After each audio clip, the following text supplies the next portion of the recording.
Почитувани, одговорност се презема лично, храбро и со кренута глава пред оние кои што те избрале, а не кукавички во бегство и криејќи се за диктатори кои делат слични уверувања.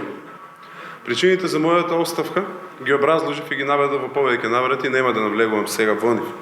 Тоа што сакам да го потенцирам е дека и ден денес Никола Груевски се уште раководи со ВМРО-ДПМН, а Мицковски и сегашното раководство се само добри партиски послушници кои верно работат со својот побегнат лидер. Тие покажаа дека не може да бидат ништо друго освен тоа партиски послушници кои кога треба да одлучуваат со својата глава се кријат зад банални и смешни објаснувања. Секој ден покажуваат дека етиката и моралот за нив се само празни фрази, зборови без вистинско значење кои им служат само за добивање на брзи политички поени.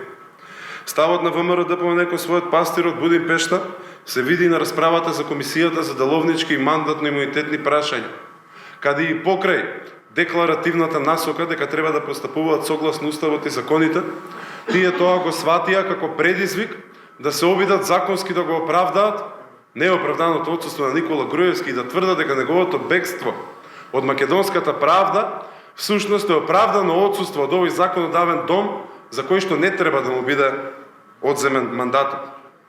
Почитувани, помеѓу Никола Груевски и ВМРО-ДПМН се уште постои папачна врска, која не само што е видлива и присутна, туку и за жал е нераскинлива. Мицковски, како и Груевски, многу пати пред него повторно проба да се сокрие зад пратениците. Како што кажав, тие не гласа за одземање по предлогот за одземање на мандатот на нивниот лидер, а кога стана болно очигледно дека не можат никого да убедат во оправданоста на неговото отсуство, тие повторно тргнаа срамно да лажат дека Груевски и партијата имаат етика и морал и дека тој поднесува оставка.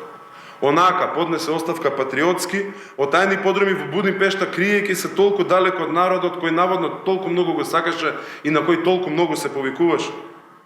Како што споменав и претходно, без разлика на околностите, јас и сега веќе мојата поранешна пратеничка група нема да ја оспоруваме одлуката да му биде прифатена оставката која не е лично поднесена. Како одговорно парламентарно мнозинство, нема да дозволиме и не дозволивме бегалецот Никола Груевски уште 6 месеци да зема плата од парите на граѓаните, а тие пари да ги троши на скапи хотелски сместувања, на скапи ручеци и вечери и на забави по бродови низ Дунав.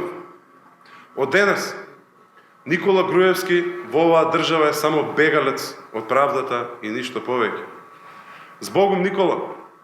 Збогум, бидејќи во оваа држава можеш да се вратиш само со лисици на рацете и во оваа држава ќе бидеш добредонен само на едно место кај што можеш да бидеш добредонен – во затвор, за да си одлежиш казната за злосторствата против нашиот народ и против нашата држава.